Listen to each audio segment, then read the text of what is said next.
3장 1절 말씀입니다. 다윗이 헤브론에서 낳은 아들들이 이러하니 맏아들은 암놈이라 이스라엘 여인 아히노암의 소생이요 둘째는 다니엘이라 갈멜 여인 아비가일의 소생이요 셋째는 압살롬이라 그것을 왕 덜메의 딸 마아가의 아들이요 넷째는 아도니아라 핫기스의 아들이요 다섯째는 스바다랴 아비달의 소생이요 여섯째는 이드르암이라 다윗의 아내 에글라의 소생이니 이 여섯은 다윗이 헤브론에서 낳은 자라. 다윗이 거기서 7년 6개월을 치리하였고 또 예루살렘에서 33년을 치리하였으며 우리는 역계기 사항화를 통해서 다윗 왕조, 그죠? 다윗 왕조의 계승을 살펴갑니다. 다윗 우리가 역대기 상하와 열왕기 상하, 앞으로는 사무엘 상하에 대해서 사실 기존 신학에서 신학자들이 이 성경을 왜 똑같은 사항들이 겹쳐 있는 성경을 세 군데에서나 기록하고 있느냐 하는 거에 대해서 이제 정의를 내리지 못하고 있는 게 사실입니다.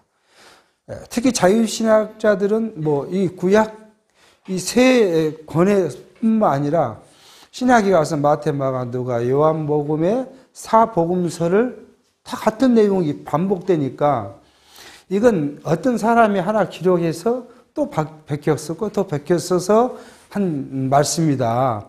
그러니까 뭐래요? 이제 다 중복된 건 빼고 그 하나로만 이렇게 성경을 만들자. 그런 주장도 사실 하고 있어요. 이것은 성경의 틀을 잘 이해 못한 곳에서부터 온 것이죠. 그러니까 우리 기독교 천년 역사를 흘러왔지만 성경을 이렇게 완성시켜 놓고 사실은 성령에 의해서 성경이 완성됐죠. 완성시켰는데 그 의도를 파악하지 못하고 있다는 사실을 우리가 발견해 볼 수 있는 거예요. 그러니까 성경을 우리가 보는 관점이 뭐예요? 한 권의 말씀에 우리가 집중해서 볼 필요가 있기는 있죠. 근데 그걸로 끝나버리면 성경 전체의 메시지, 주고자 하는 말씀을 우리가 놓쳐버린 거죠. 그러니까 한 절 한 권의 우리가 의미를 가지고 뭘 받아요? 전체 성경을 이해하지 않으면 결국은 토막토막 나누어서 진리를 이야기하게 되고 그러니까 이게 성경이 체계성이 없고 사람마다 다른 이야기를 하게 이제 되는 원인이 거기 있다고 본 거죠. 그나마 저희는 이제 어쨌든 하나님께서 이 언약 성취사적 성경신학이라는 걸 통해서 전체를 볼 수 있는 체계를 만들었고 그 전체는 결국은 누구를요? 그리스도께서 오셔서 이루실 일에 대해서 구약이 모형적으로 지금 보여주고 있는 것이고 또 그리스도가 오셔가지고 신학 전체 성경은 하나님의 통치의 나라를 완성하시는 것에 대해서 우리에게 계시하고 있는 말씀이라고 볼 수 있는 것이죠. 근데 그 모든 것의 시작은 하나님의 언약이죠. 그래서 우리 말씀운동, 이 성경신학을 이야기하면 언제든지 언약과 성취란 말이 그냥 흔히 나오는 이야기인데 그렇게 나오다 보면 무슨 성경 언약과 성취뿐이냐. 사실 일반 기존 교회에서는 이렇게 말씀드리면 성경이 언약 성취 그것만 이야기하면 성도들에게 뭘 이야기하고자 한 것이냐 하는 이야기를 지금 많이 그 의문을 제기하지요. 근데 성경은 뭐예요? 언약 없는 성취가 없고 언약과 성취 과정에서 뭐예요? 과정적인 것은 교훈도 있고 교육도 있고 시련도 있고 시련에 대한 하나님의 축복도 있고 많은 것들이 있지만 그건 다 뭐예요? 하나님의 언약이 언제 하셨고 그 언약을 하나님께서 시기적으로 방법적으로 어떻게 성취하셨는가를 알기 위한 것이 나머지 전체인 것이니까 골격은 하나님께서 영원 전하는 하나님의 작정 그 뜻대로 누구에게요? 아담에게 언약하고 이건 우리는 이미 잘 알고 있는 신령하고 실체적인 언약을 하고 나서 이걸 확증해 주는 것이 뭐예요? 노아에게 다시 언약하시죠. 그리고 노아의 후손 중에 셈의 후손 중에 아브라함을 이제 들어와서 실제 노아의 언약이 어떻게 성취됐는가를 우리가 이제 살펴갑니다. 그리고 나서 이제 아브라함은 누구예요? 이삭을 낳고, 이삭은 야곱을 낳고, 야곱은 유다. 성경은 바로 이 아브라함과 야곱보다는 유다를 지금 가르쳐요. 이거 오늘 이후에 갈 때 유다의 자손, 유다가 자꾸 나오는데 뭐냐 그러면 아브라함이 어떻게 해요? 노아, 아브라함이 언약했던 것들이 야곱에 대해서, 야곱은 12아들이 있잖아요. 12아들 중에 축복한 대로 유다에게 하나님께서는 그 나라를 세우시겠다는 것이고, 유다로 그 나라를 통치한 거예요. 그럼 이 유다에 와서 결국은 다윗이 나라가 이제 수립됐건데, 여기에 누가요? 사울이라는 것이 딱 튀어나옵니다. 사울이 왕이 된 것은 누가 요구했어요? 백성들이 요구한 것이고, 우리가 자주 살폈지만 사울의 외모는 지도자감이잖아요. 그 당시는 힘을 쓰고 전쟁을 하는 것이니까 키가 크고 힘이 세게 보이는 사울이 지도자감이에요. 그리고 용모도 아름답다 했죠. 잘난 사람이었어요. 그런데 하나님은 왜 그걸 줬냐는 거예요. 하나님은 자기 언약 여기 있는데 왜 사울을 줬냐는 거예요. 성경학자들은 사울을 왕으로 보지 않고 사사로 보는 경우가 많아요. 이미 여기가 이제 사사 시대잖아요. 들어오면 가나안 땅이 이제 들어온 후에 사사들이 통치하던 시대 마지막 사사로 보는 사람도 많고요. 왕으로도 이야기하는 사람도 많죠. 근데 이 사울은 베냐민 지파예요. 베냐민. 그러니까 유다의 다른 형제들의 지파죠. 베냐민은 유다가 세운 그 나라의 왕이 통치할 수가 없어요. 이게 베냐민은 사울이 왕이 됐으면 그 안에 연하다고 그렇게 해서 몇 대에 가야 되는데 사울대로 딱 완전히 그 가문을 멸망시켜버리고 맙니다. 이 이야기는 뭐냐 그러면 하나님께서 언약한 그 이스라엘 왕조는 유다 자손에만 통치를 해야 돼요. 유다 자손 통치한 다음 이것은 뭐예요? 결국 그리스도께서 오셔서 이루실 나라, 통치, 그게 모형이죠. 그러니까 이 그리스도의 나라, 오늘 지금 우리 세대죠. 이 시대에는 누가 통치해요? 그리스도가 통치하는 거예요. 다른 거 우리에게 와서 우리 나라를, 이 나라를 통치한다 그러면 있을 수 없는 일이 되는 거죠. 그러니까 지금 현재 밖에 보면은 자기가 왕이라고 하나님이라고 하는 사람들 많이 있잖아요. 자기가 그 나라를 통치하는 것처럼. 그러나 그게 다 뭐예요? 거짓이라는 것이 성경이 이야기를 한 것입니다. 그런데 다윗 이후에 이제 솔로몬이 있고요. 그리고 나서 나라가 남북으로 이제 이루어졌습니다. 이건 계속 우리가 이야기하는 이유는 바로 언약이 있는 것이 문제 때문에 그런 거예요. 여기 왕조는 르호보암과 여로보암인데, 여 왕조는 하나님께서 여로보암에게 언약하셨어요. 10지파 반을 내게 줄 것이고 나라를 세울 것인데, 내가 내 명령을 잘 듣고 순종하고 따르면 너 나라가 오래 갈 것이다. 그렇지 못하면요, 바로 너희 나라가 오래 가지 못할 것이라고 약속을 합니다. 그런데 사실은 뭐예요? 하나님은 이 여로보암의 이 북이스라엘이 뭐예요? 하나님을 떠날 걸 뻔히 알고 있는 것이죠. 그러면 남쪽은 그러면 하나님을 잘 순종했냐? 우리가 자주 이야기하지만 북이나 남이나 하나님을 배반한 것은 똑같죠. 똑같는데 여기는 뭐예요? 언약이라는 왕조고 여기는 언약이 없는 왕조라는 거예요. 그래서 완전히 이 722년에 북이스라엘은 완전히 멸망해버려요. 다시 돌아오는 일도 유다 족속이 돌아와요. 이제 가서 바벨론에서 돌아올 때도 보면 유다 족속이 돌아온 이 뒤에 보면 계보를 써요. 다른 10지파 반이 돌아온 것은 성경은 아예 이야기하지 않아요. 그 이야기는 뭐냐면 언약되지 않는 그 나라는 완전히 멸망하고 말고 그 다음에 범죄하고 또 하나님을 배반했던 남유다를 할지라도 하나님의 언약이 있기 때문에 그 나라를 다시 회복시켜서 어디까지요? 메시아 그리스도가 오실 때까지 그 나라를 형통케 했다 하는 말씀을 지금 우리에게 계시적으로 보여준 말씀입니다. 오늘 이렇게 1절부터는 뭐냐면 다윗의 계보예요. 그 계보를 지금 하는데 헤브론에서 몇 명을요? 7년을 살면서 난 자식들을 쭉 이렇게 나열해 놓고 있습니다. 이 아들 한 사람 한 사람에 대한 설은 이미 우리가 11기 상하를 통해 살폈으니까 넘어가고요. 5절입니다. 예루살렘에서 낳은 아들들. 이제 이게 헤브론에서 왕이 7년 반 동안 하고 이제 다시 이제 통일 왕국으로 해서 예루살렘 왕이 된 후에 난 왕들을 이라야죠. 예루살렘 난 아들들은 이러하니 시므아와 소밥과 나단과 솔로몬 네 사람은 다 암미엘을 따 바수바의 소생이요. 또 이팔과 엘리사마와 엘리벨렉과 노가와 네벡과 야비야와 엘리사마와 엘라다와 엘리벨렉 9사람은 다 다윗의 아들이요 저희 누이는 다말이며 이 외에 또 첩의 아들들이 있었더라. 그렇게 지금 이야기합니다. 그러니까 예루살렘으로 돌아와서 통일 왕국 시대 나왔는데 여기 이제 이 바수아는 바세바의 다른 이름이에요. 그러니까 솔로몬을 그렇게 낳았다. 결국 이 솔로몬을 이야기를 한 이유는 뭐냐 그러면 여기 결국 언약이 어디로요? 솔로몬에게 간 것을 이야기를 하죠.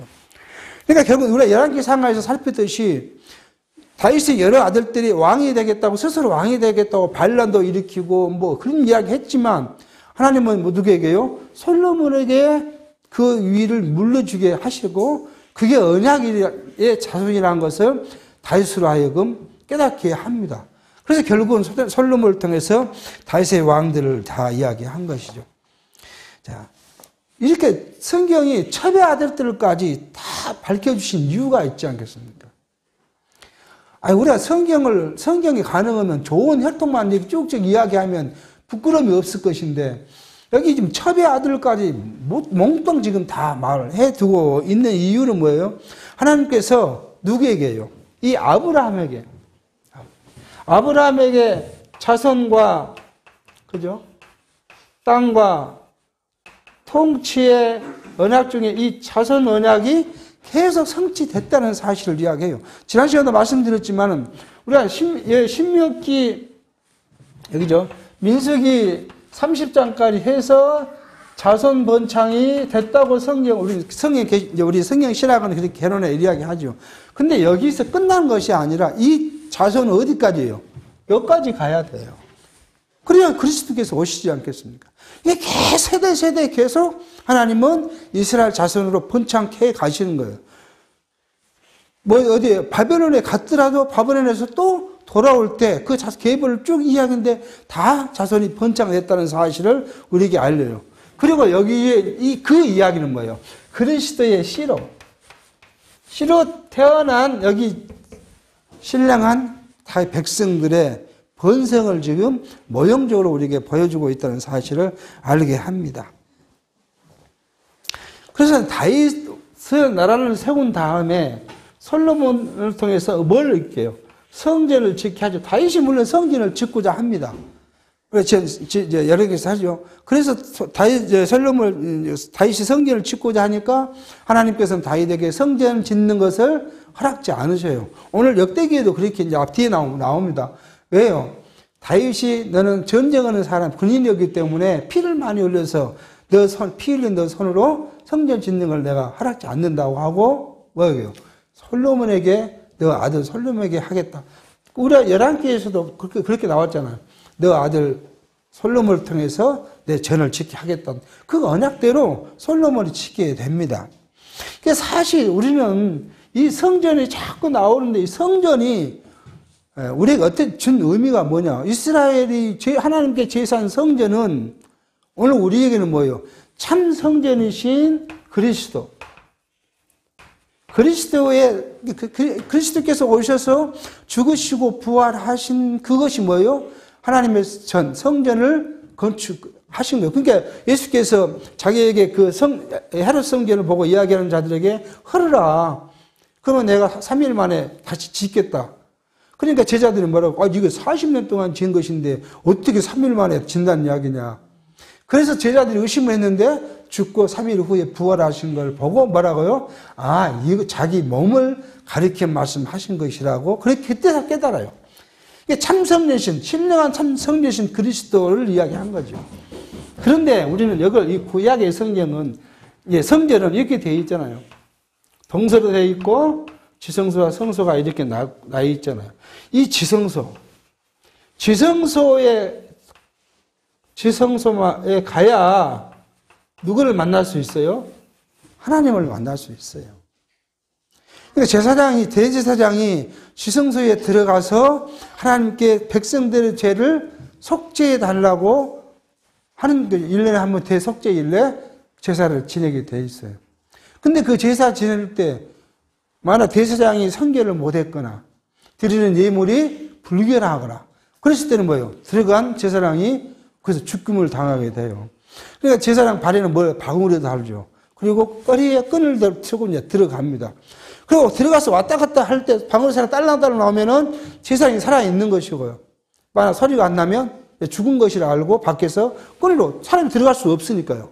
그래서 끈으로 잡아당겨서 제사장을 이제 밖으로 드러내는 것이죠.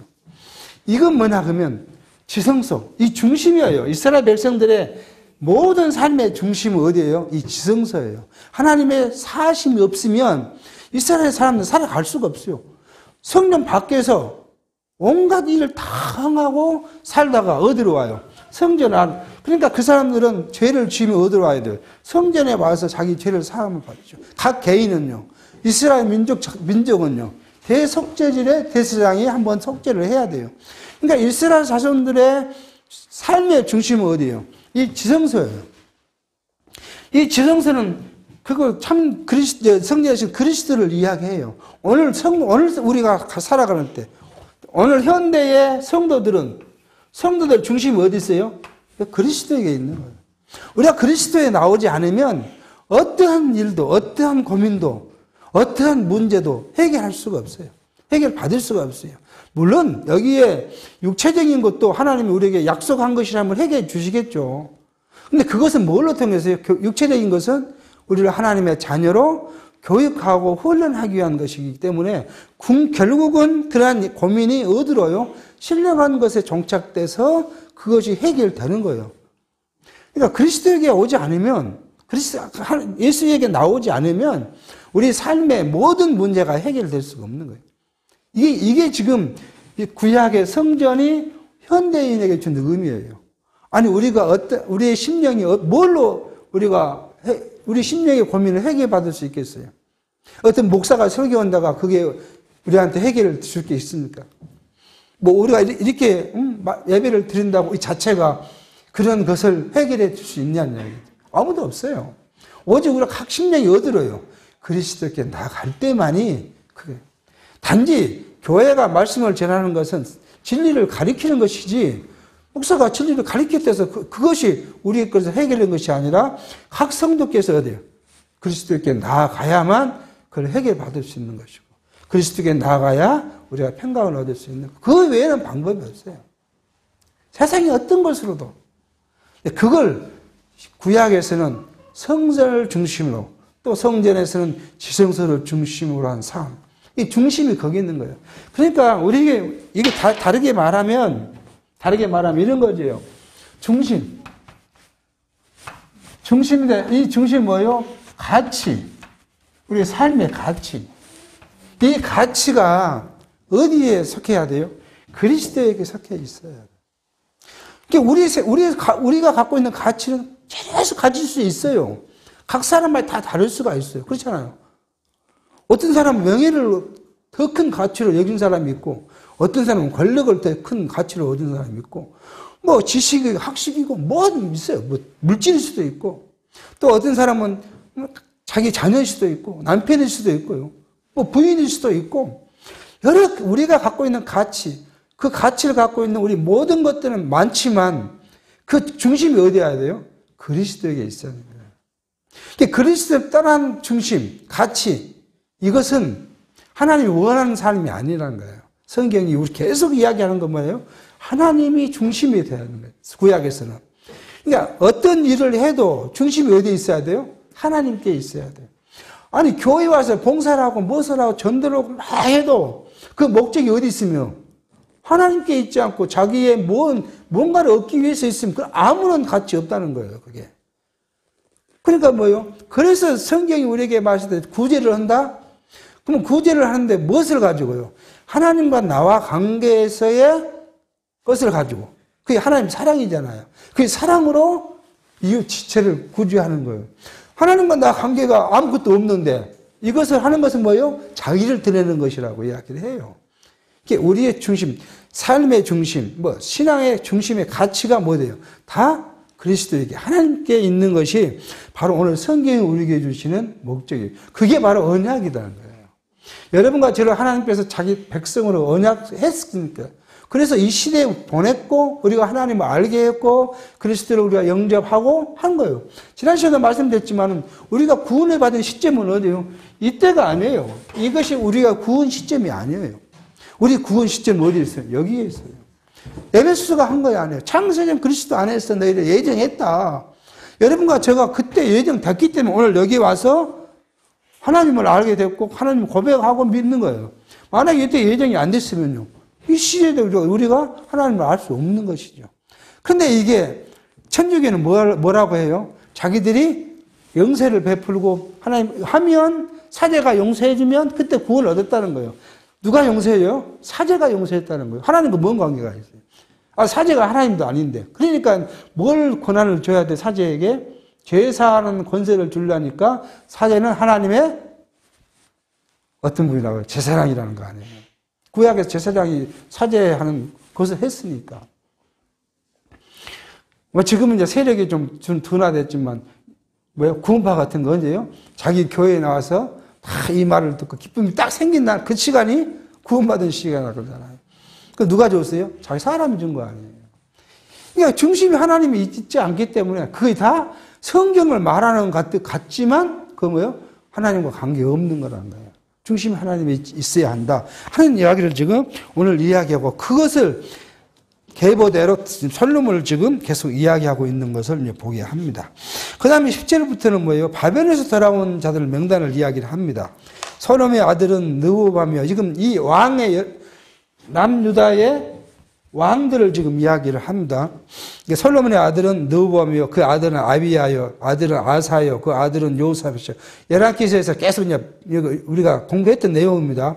그 아들은 요람이요, 그 아들은 아하시아요, 그 아들은 요아스요, 그 아들은 아마사요, 그 아들은 아사라, 그 아들은 요담이요, 그 아들은 아하스요, 그 아들은 히스기야요, 그 아들은 므낫세요, 그 아들은 아몬이요, 그 아들은 요시아며, 요시아 아들들을 맏아들 요나단과 둘째 요아김과 셋째 시드기야와 넷째 살롬이요, 요아김의 아들은 그 아들 요고냐, 그 아들 시드기야요. 이렇게 해서 지금 이스라엘 왕조에 했던 20명의 왕을 지금 이야기를 합니다. 그런데 여기 이렇게 해놓고 무엇을 이야기하지 않아요? 북이스라엘 왕은 이야기하지 않아요. 열왕기에서는 북이스라엘과 남유다를 비교하잖아요. 항상 성경이 우리한테 이야기할 때 이야기를 해요. 북이스라엘 왕 시대에 누구요? 남왕조의 왕을 이야기해요. 그런데 뭐예요? 여기도 부패하고 여기도 부패했더라. 그렇게 이야기하죠. 열왕기에서는. 그렇게 부패했음에도 북은 다 징계를 했는데 그 왕통을 다 2대, 3대 가서 다 없애버렸는데 여기는 계속 그 왕위를 이어가겠다. 계승시켰다. 여기는 계승이고 여기는 멸망을 당한 것이죠. 이렇게 했다. 그것이 뭐냐? 바로 하나님께서 아브라함에게 한 언약이 기초됐다. 더 나아가서는 누구에게요? 노아에게. 그래서 그 계보대로 유다를 통해서 다윗을 왕으로 삼았고 다윗의 왕가를 계승해 왔다는 사실을 계속 우리에게 알게 합니다. 여호나는 성경에 여호나는 여호와긴입니다. 여호와긴은 이제 바벨론으로 잡혀간 자죠. 여호와긴이 잡혀가고 여호와긴은 3개월밖에 왕을 하지 않아요. 그리고 그 동생 시드기야가 왕이 됐다가 바벨론에 잡혀가는데 눈알도 뽑히고 그다음에 자기 자녀들은 다 죽임을 당하고 자기 아내 여러 아내도 다 죽임을 당하고 오직 이제 그 짐승 끌고 가듯이 시드기야는 끌려갔다. 열왕기에서 그렇게 이야기를 하죠. 그런데 그때 당시 여호와긴이 갔고 우리가 이 앞에 열왕기 마지막에 뭐예요? 바벨론 왕 바벨론 잡혀간 여호와긴은 옥에서 내주고 왕의 음식을 줘서 편안히 먹고 살게 했다. 성경은 왜 그걸 열왕기에서 기록했겠냐? 결국 뭐요? 여호와긴의 아들, 오늘 뒤도 다시 나와요. 스룹바벨이 이스라엘을 다시 돌아와서 성전을 건축하게 하고 그 왕위가 계승됐다는 사실을 열왕기에서 이야기하기 위해서 여호와긴을 왕이 선대했더라 하는 이야기를 열왕기에서 봤어요. 17절입니다. 사로잡혀간 여고나의 아들들은 그 아들 스아디엘과 말기람과 부다야와 세나살과 아마가와 호사마와 느바시오. 부다의 아들은 스룹바벨과 시므오요. 스룹바벨 아들은 무슬람과 하나와 그 매제 슬로민과 또 하수바와 오헬과 베레가와 하사다와 유삽 헤셋 5사람이요. 하나의 아들은 볼라다와 여사이요. 또 르바야의 아들 아르남과 아들들 오바다의 아들들 스가나의 아들들이니 스가나의 아들은 스마요. 스마의 아들은 하투스와 이갈과 바리야와 느아라와 사밧 6사람이요. 느아라의 아들은 에로에나와 히스기야와 아스리감 3사람이요. 에로에네의 아들은 호다이야와 엘리아사과 블라야와 아룹과 요하난과 들라야와 아나니 7사람이더라. 그러면서 바벨론으로 포로에 출생한 솔로몬의 후손의 지금 이야기를 계속 이야기하는데 우리가 관심 갖고 있는 건 뭐예요? 여고나의 아들은 세아디엘과 말기람과 부다야와 세나살과 여가마야 호사람인데 그 중에 여호와의 아들 중에서 부다의 아들이 스룹바벨이더라. 그렇게 지금 성경을 기록하고 있어요. 돌아와서 성경이 지난번에 말씀했지만 지금 이 열왕기 상하를 기록하는 거며 여기 이제 우리가 586년에 망했는데 76년에 다시 돌아오잖아요. 430년 BC 430년 그 경에 돌아온 사람들, 이게 바벨론에서 돌아온 이스라엘 사람들을 향해서 기록한 것이 뭐예요? 이 역대기 상하예요. 역대기 상하로 기록할 때 그 사람들에게 주고자 하는 것이 뭐예요? 우리 민족의 정통성이 뭐냐는 거예요. 이스라엘의 정통성이 뭐냐? 이건 뭐예요? 하나님께서 우리 열조, 희조와의 언약을 했고 우리 열조와의 언약한 대로 우리를 지금 비록 70년간 바벨론 종사를 했지만 돌아오게 했다. 그러니까 그 돌아오게 하는 그 열조의 언약대로 정통성 있는 왕국이다. 하나님 정통성 있는 왕국에서는 무엇을 해야 돼요? 하나님께 제사해야 되는데 그 제사에 정통성을 부여하려고 보니까 계속 이 이야기를 하게 되고 뒤에 가서는 누구에게 세 지파 반, 네 지파 얘기하는데 결국 누구를 네 지파에 대해서 돌아온 네 지파를 이야기해요. 왜요? 네 지파가 돌아와서 그들이 하나님께 제사하는데 그 제사가 어떻게 해야 돼요? 정통성이 있어야 되잖아요. 사기 제사가 되면 안 되잖아요.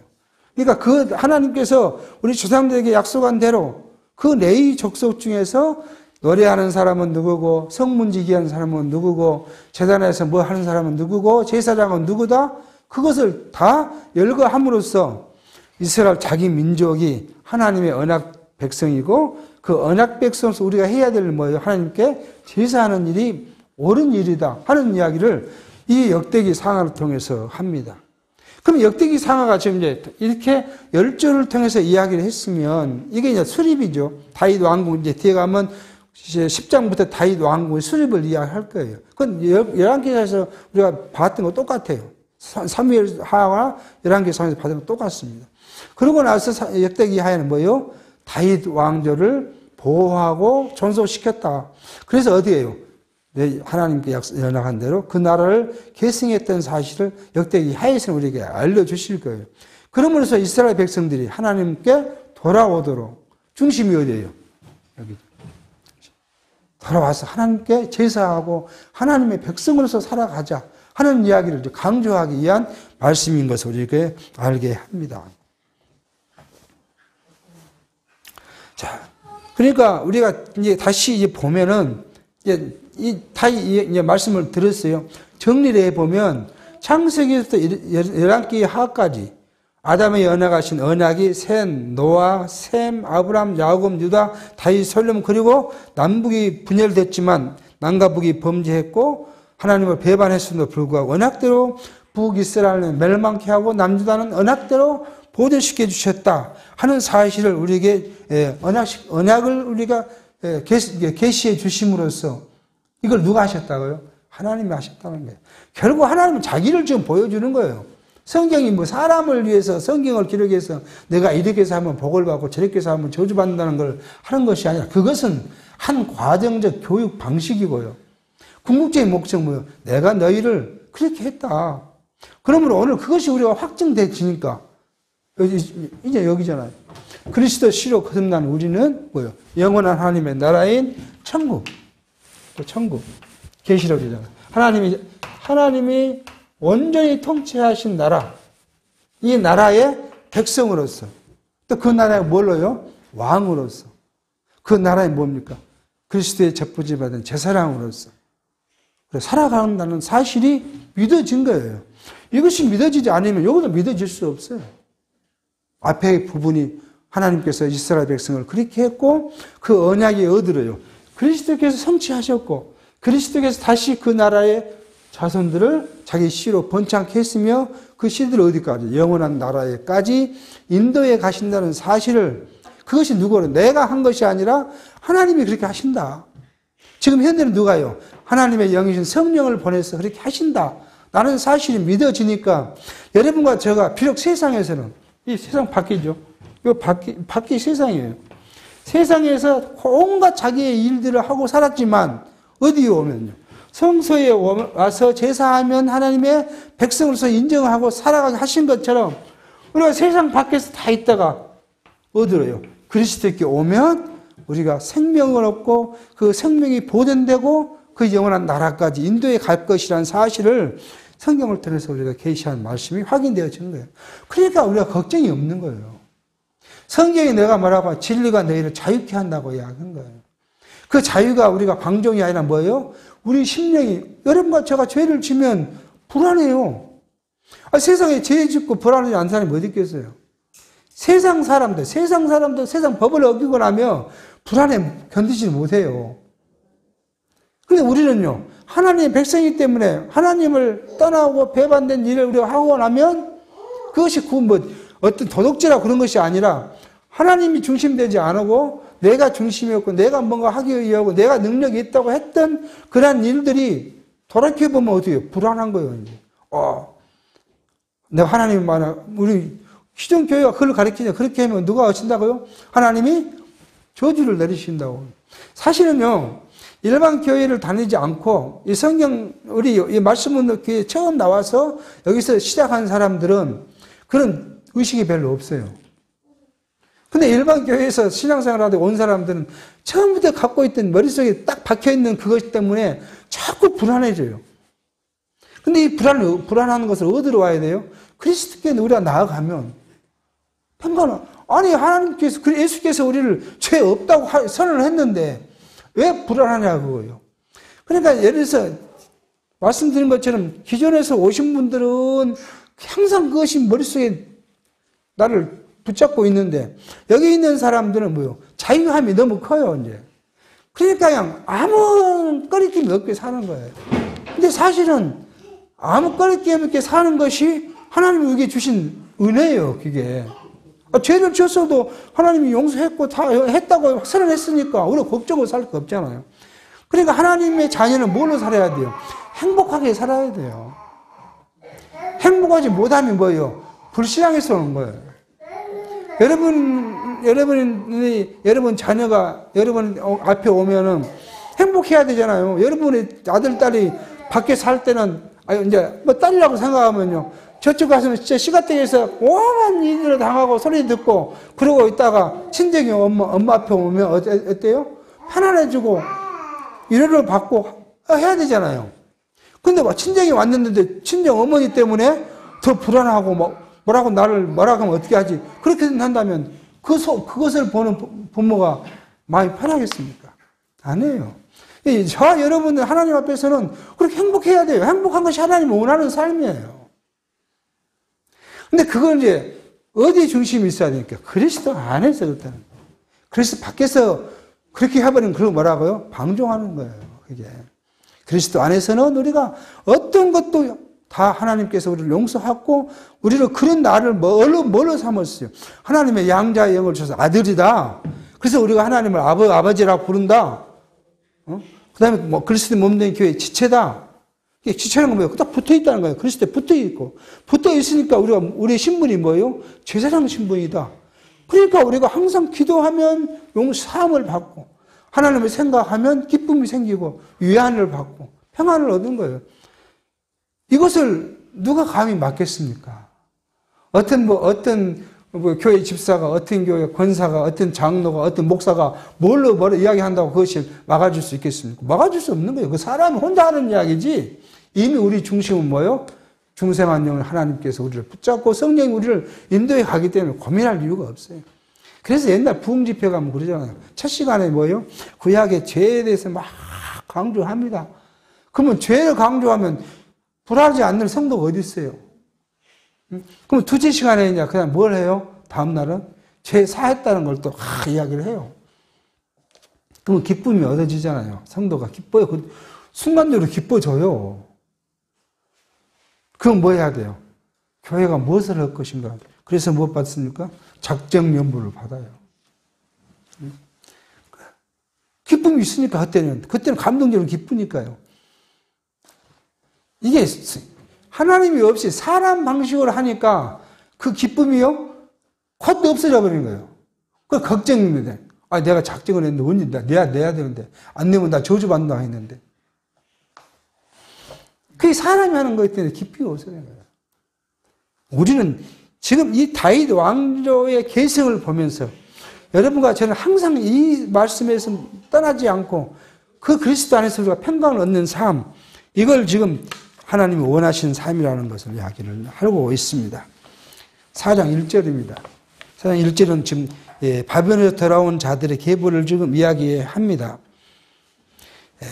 보겠습니다. 유다의 아들들은 베레스와 헤스론과 갈미와 홀과 소발이라.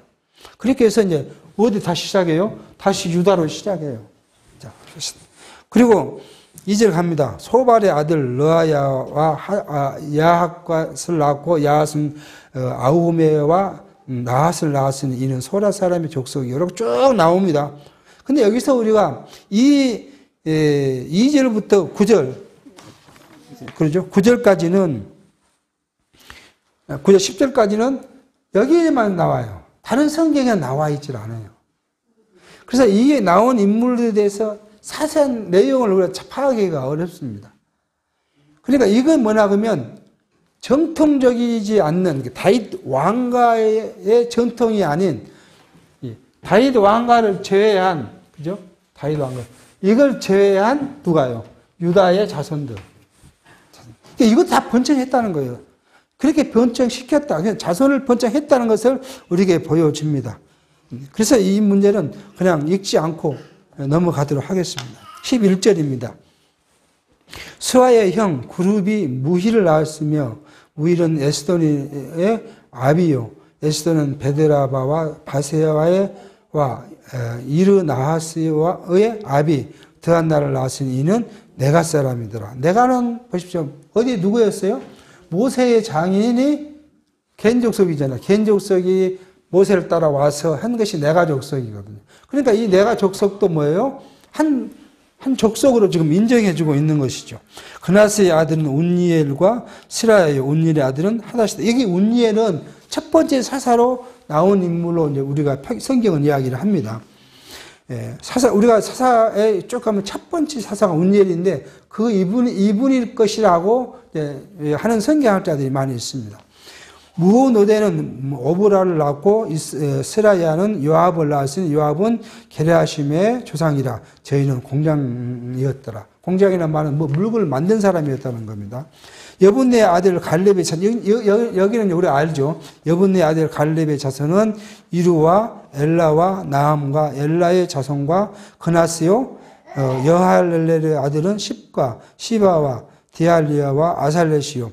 에스라의 아들들은 예델과 메렉과 에벨과 얄론이며 메렛은 미리암과 삼메와 에스드모아의 조상 이스바를 낳았다. 에스드모아는 지역 이름입니다. 지역. 그게 지역이 뭐냐면 헤브론에서 남쪽으로 있는 한 성읍을 지금 이야기하고, 성경할 때는 오늘날 지금 현재 도시가 있는데 에스세무아라는 도시가 있는데 거기를 지금 이야기한다고 이야기를 합니다. 18절 이에 메렛에 취한 바로의 딸 비디아의 아들들이며 또 그 아내 예후디아는 그들의 조상 예렉과 소고와 조상 헤벨과 사노와의 조상 여구디엘을 낳았으며 다음에 누이와 호디아의 아내의 아들들은 가미 사람 그일라의 아비야 마가 사람 에스드모이며 시므온의 아들들은 암논과 닌나와 베나람과 딜론이요 이시의 아들들은 소액과 벤 소이시더라. 그렇게 해서 지금 딱 다윗 왕가를 제외한 나머지 왕 족속도 지금 돌아왔는데 이렇게 자손을 번창시켰다 하는 이야기를 하고요. 21점 유다의 아들 셀라의 자손은 이제 이건 유다의 아들 셀라는 누구예요? 누가 낳은 사람입니까? 바로 다말이 베레스와 세라를 낳았잖아. 그 세라 난 사람들 중에서 지금 이야기를 한 겁니다. 유다의 아들 셀라의 자손들은 네가의 아비 에르와 마레사의 아비 아하다와 세모퍼자는 자의 집 곧 아스베야의 집 족속과 또 요김과 고세바 사람들과 요아스와 요압을 다스리던 사람과 야스비네스의 햄이니 이는 다 옛 기록에 의지한 것이라. 이 모든 사람은 옹기장이가 되어 숯불과 산물 가운데 거하는 자로서 거기서 왕과 함께 거하며 왕의 일을 하였더라. 근데 이 사람들은 뭐냐면 처음에 뭐 하는 사람이었다고? 세마포 옷을 짜던 사람이었는데 어디로 잡혀갔어요? 바벨론으로 잡혀가서 거기서 뭐 됐냐 그러면 옹기장의 역할을 했다. 그렇게 이야기를 합니다. 그렇게 해서 이 성경은 지금 다윗 이후에 다윗의 왕가뿐만 아니라 그 다른 유다의 다른 왕가들도 번성시켰다 하나님께서 그렇게 지금 이 이야기를 우리에게 하시면서 자기가 하나님이 하셨다는 것을 우리에게 묵묵히 좀 이야기를 하고 있습니다. 이는 여호와께서 예수 그리스도 통하여 택한 백성들을 재포로에서 구출해 주시는 섭리에 대한 예표이고 모형과 그림자라는 것이에요. 그래서 성경 마태복음 1장 21절에 그렇게 말해요. 아들을 낳은 이름을 예수라 하라. 이런 그가 자기 백성을 죄의 죄에서 구원하심이라고 이야기합니다. 이러한 계시씀의 목적이 뭐예요? 목적은 여호와께서 스스로 언약하신 말씀대로 이루어 주시는 사실을 다윗 이후의 계보를 통해서 확증해 주심으로써 이스라엘 하나님이 언약대로 이루시는 여호와이심을 택한 백성을 하여금 깨달아 알고 그것만을 섬기도록 하게. 그러니까 우리가 이 모든 것들을 하나님께 중심으로 돌아와 보면 하나님이 그렇게 하셨다. 오늘 우리도 하나님이 그렇게 하실 것이다. 나를 이런 곳에 보낸 것도 하나님이 하신 것이고 이 사람을 만나서 내가 실패하는 것도 하나님이 하시는 것이고 다 그것을 통해서 누구를 알게 해요? 여호와 하나님이 섭리를 깨닫게 하기 위한 이 방편이다 하는 거예요. 그러니까 그 하나님 안에서는 다 협력해서 흐르는, 자주 말씀드리지만 우리 육체가 고통을 받는 것은 즐거운 일이 아니에요. 어떻게 육체가 고통받는 게 즐거운 일이겠습니까? 근데 그 고통 가운데 우리가 누구를 깨달으면요? 하나님을 깨달으면, 그리스도의 사랑을 깨달으면, 그때 우리는 뭐예요? 하나님의 사랑받는 자녀라는 것을 알게 되니까 그 자체가 나쁜 것으로 끝난 것이 아니라 우리에게는 뭐예요? 행복으로 끝날 수 있다는 거예요. 절대 인간적 고통이 즐겁고 행복하고 자꾸 받고 싶은 것이 아니에요. 그걸 누가 그걸 받고 싶어 했습니까? 한 번이면 족하겠죠. 근데 우리가 하나님을 제대로 깨닫지 못하면 두 번, 세 번, 네 번 우리를 깨닫게 하려니까. 우리를 당신의 백성이고 그 당신의 백성으로 세워가려니까 자꾸 깨닫게 하는 거예요. 그것이 뭐예요? 신학적으로는 성화라 그러잖아요. 우리가 온전한 성화를 입을 수 있겠습니까? 육체를 입어서는 온전한 성화를 입을 수가 없어요. 육체를 벗을 때 온전한 성화가 되는 것인데 그 훈련을 지금 하고 있는 거예요. 각 사람마다 달라요. 이 시련이 달라요. 고난이 다르고. 이게 야고보 선생은 그렇게 이야기해요. 내가 하나님께 시험을 받는다고 생각하지 마라. 그 시험이 다 어디서 온다고요? 내 욕심에서 온 것이다. 근데 우리 생각해 보면 내 욕심 때문에 시련이 와요. 시험이 와요. 물질을 사랑하는 사람은 물질 때문에 물질을 잃어버리면 모든 것을 잃은 거잖아요. 건강을 사랑하는 사람은 건강을 잃으면 모든 걸 잃었다고 생각되잖아. 그 여러 가지 내가 이것을 뭘로요? 요 중심의 가치로 닿는데 세상 것들을 중심의 가치를 놨는데 그것이 잃어버려요. 잃어버리면 살아남을 수 있겠습니까? 못 살아남아요. 내가 내 목숨 맞게 소중한 가치를 잃어버렸는데 그걸 내가 괜찮다, 기분 좋다 그렇게 해서 일을 쓸 사람이 어디 있겠어요? 없어요. 근데 우리는 어디로 돌아가면요? 일로 돌아가면 그리스도께 돌아가면 내 잃어버린 것이 뭐가 된다고요? 오히려 내게 하나님의 의뢰로 온다는 거야. 뭘 했으니까요? 그리스도께 돌아온 그 사 자체가 하나님으로 내가 평강을 얻으니까 육체는 고통이었지만 내 중생한 영은 우리는 우리의 가치가 어디에 있어요? 중생한 영에 있잖아요. 중생한 영은 우리가 참 그리스도를 발견하고 그렇게 나가니까 우리가 사랑이고 행복이고 감사라는 거예요. 자주 말씀하지만 육체는 힘들면 이걸 괴로워요. 이 괴로움을 극복하기 없어요. 육체로 극복이 안 돼요. 자, 우리가 한번 욥기를 봅시다. 자주 예를 드린다면 욥이 그 고통을 받았어요. 10자녀를 하루아침에 다 잃었어요. 모든 재산을 잃었어요. 자기는 헌대를 알았어요. 그것처럼 비참한 거 어디 있습니까? 온 친구들이 와서 저주를 해요. 자기 아내가 저주를 해요. 뭐라고요? 당신이 죄를 지었으니까 그런 거 아니냐고 저주를 해요. 근데 욥은요, 하나님을 원망하지 않고 기다려 봅니다. 하나님께서 마귀를 불러서 어찌되냐? 그렇게 물으니까 사단이 뭐라 그래요? 아무리 내가 그 사람을 해도 욥이 하나님을 배반하지 않습니다. 그래? 그 시험이 끝났다. 그리고 하나님께서는 다시 10자녀를 주시고 재물은 배를 주시고 이게 만약 욥이 친구나 아내가 한 것처럼 하나님을 원망하고 하나님 나가 그렇게 지금까지 하나님을 그렇게 믿고 살았고 하나님께 순종하고 나는 선하게 살았고 죄 없이 온전하다고 했는데 나는 이렇게 고통을 주십니까? 그러고 원망했으면요. 원망하지 않고 하나님께 돌아온 욥에게 하나님의 사랑, 자기 진짜 사랑을 베푸시는 것을 욥기서도 얻어볼 수 있어요. 여러분과 저는 욥 정도까지는 아직 신을 못 당해봤잖아요. 뭐 하나를 잃었어요. 저것도 하나 잃어봤어요. 그런데 어디까지 모두 잃고 내 건강마저도 잃어버리지 않을까지는 우리가 안 받아봤지 않습니까? 그러므로 우리가 그 정도에서 하나님을 발견한 것을 뭐예요? 감사하게 느끼는 감사. 더 큰 시련을 안 당하고 여기서 하나님을 알게 됐으니 감사하다.